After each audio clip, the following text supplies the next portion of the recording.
You get a new job, enroll in the benefits package, and see those words, life insurance included. It feels like one less thing to worry about. But here's the problem.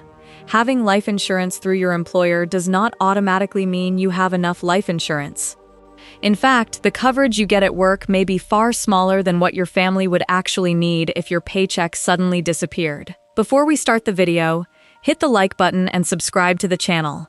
It helps us keep making straightforward videos about money, insurance, and the financial decisions that can affect your family. Now, let's look at what employer-provided life insurance really gives you, what it may not cover, and the question most employees never think to ask: would this actually be enough? For millions of workers across the United States, employer-sponsored life insurance is one of those benefits people barely think about. You might have seen it during open enrollment. Maybe your employer automatically gives you coverage equal to 1 times your annual salary. Or perhaps you can buy additional coverage for an extra amount from each paycheck. And because the company is offering it, it can feel like a complete solution. But let's say you earn $60,000 a year. Your employer provides life insurance equal to 1 year's salary. That means your family could receive around $60,000 if you died while the policy was active, depending on the policy terms. Now ask yourself a different question. Would $60,000 replace your income for very long? If your household spends $4,000 a month, that money represents only about 15 months of expenses. And that's before considering a mortgage, childcare, debts, education costs, funeral expenses, or the financial responsibilities that continue after you're gone. This is where the difference between having coverage and having enough coverage becomes important. Employer life insurance can absolutely be valuable. It may provide an affordable layer of protection, and in some cases, your employer may even pay for part or all of the basic coverage. That's a benefit worth having. The mistake is assuming that because your employer gives you life insurance, your financial responsibilities are fully protected. They may not be. Think about everything your paycheck currently pays for: your rent or mortgage, groceries, utilities, car payments, health insurance, childcare, school expenses, credit card payments. Maybe you're also helping your parents or saving for your children's future. Your salary isn't just a number on a pay stub, it is funding your family's everyday life. So if that income suddenly disappears, the question isn't simply, how much life insurance do I have? The better question is, how much money would my family actually need? And this is where employer coverage can start looking surprisingly small. Let's use another example. Imagine you're 35 years old, married, and have 2 young children. You earn $80,000 a year. Your employer provides 1 times your salary and life insurance. That's $80,000. Sounds helpful, right? It is. But now imagine your mortgage alone has 20 or 25 years remaining. Then add food, utilities, transportation, childcare, healthcare, and the cost of raising 2 children. That $80,000 could disappear much faster than most people expect. And there is another issue that gets overlooked. Your employer-provided policy is usually connected to your job. If you leave that company, retire, get laid off, or move to another employer, the coverage may end or change. The exact rules depend on the plan, but the basic point is simple. Your job and your life insurance may be tied together, and that creates a risk. Imagine you've been working at the same company for 10 years.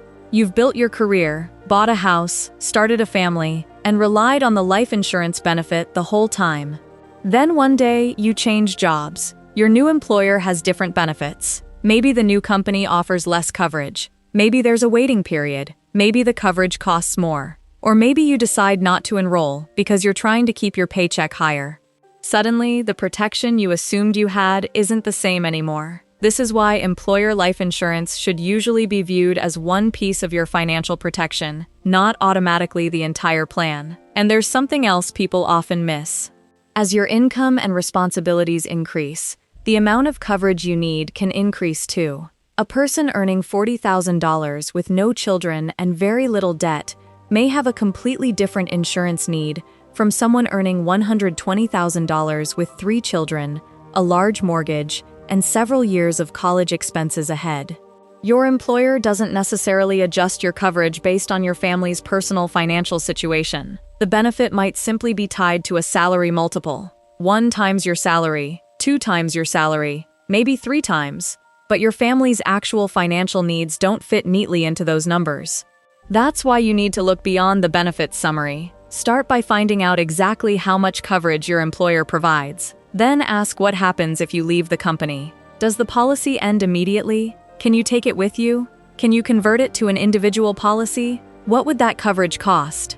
And perhaps most importantly, would the amount actually be enough to protect the people who depend on your income?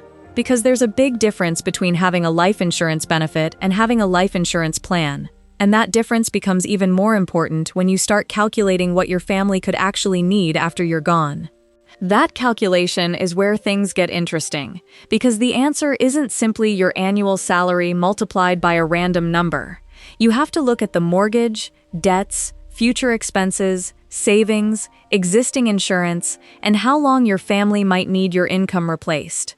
And once you put those numbers on paper, that free employer life insurance may suddenly look very different. And once you put those numbers on paper, that free employer life insurance may suddenly look very different. So how do you actually figure out whether your employer coverage is enough?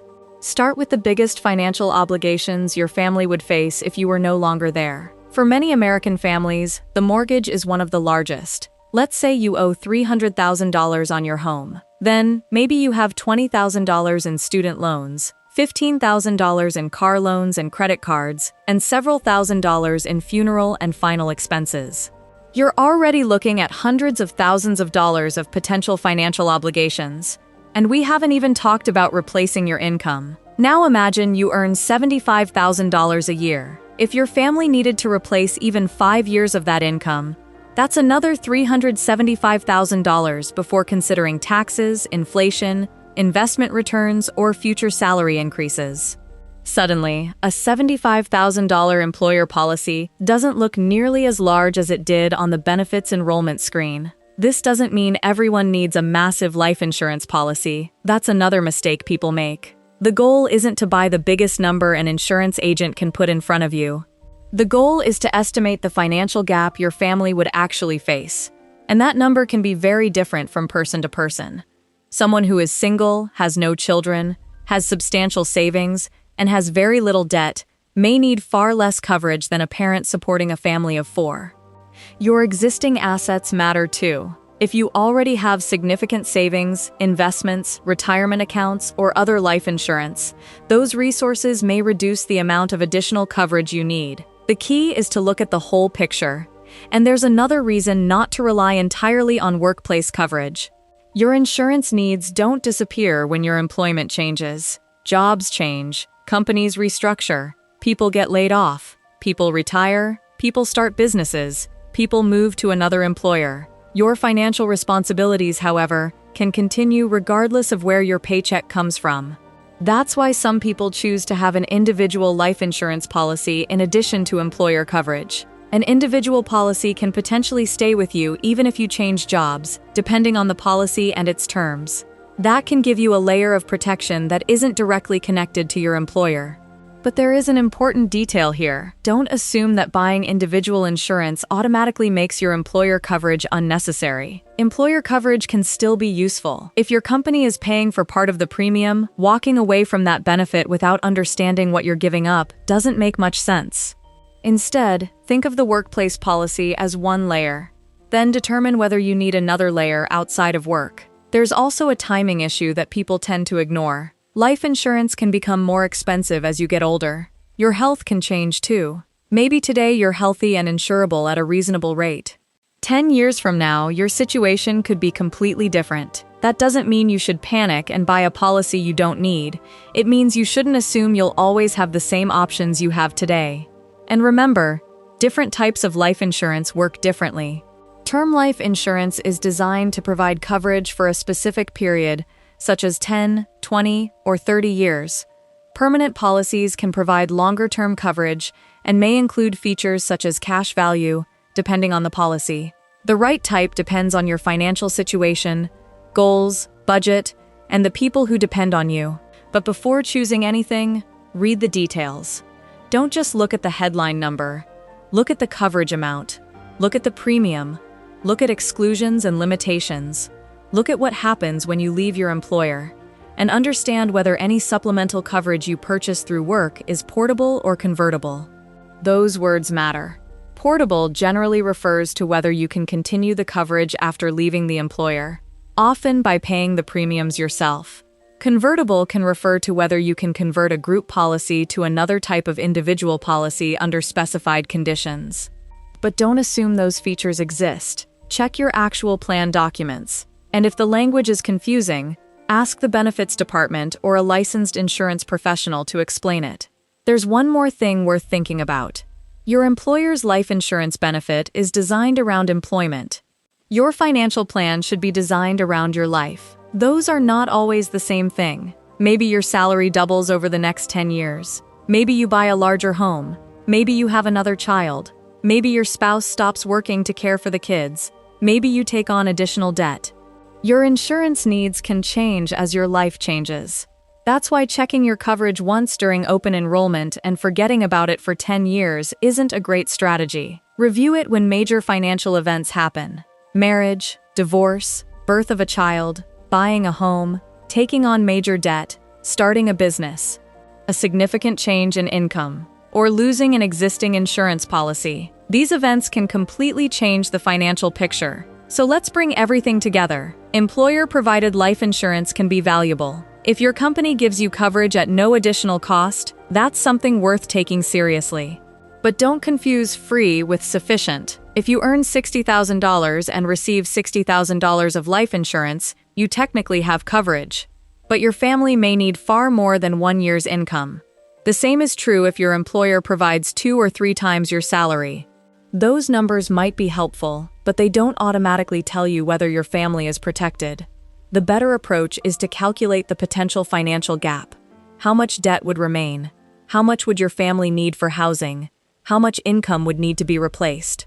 What would happen to childcare? What about education? What savings and investments already exist? What other insurance is already in place? Once you answer those questions, you can compare the estimated need with your employer's coverage. If there's a large gap, that's the number you need to investigate. And if there's little or no gap, you may already have substantial protection. The important thing is that you're making the decision based on your actual situation rather than simply checking a box during workplace enrollment. Because the biggest mistake isn't having employer life insurance. The biggest mistake is assuming that employer life insurance automatically means your family is financially protected. It might, but you need to do the math to know. Before we finish, remember that life insurance is a financial product, and policy terms, costs, eligibility, portability, and benefits can vary significantly between employers and insurance companies. This video is for educational purposes only and is not personal financial, legal, tax, or insurance advice. Review your actual employer benefits documents and consider speaking with a licensed insurance or financial professional about your specific circumstances. At the end of the day, the question isn't simply, does my employer give me life insurance? The question is much more important. If something happened to me tomorrow, would the people depending on my income have enough money to keep their lives financially stable? That's the number worth finding out.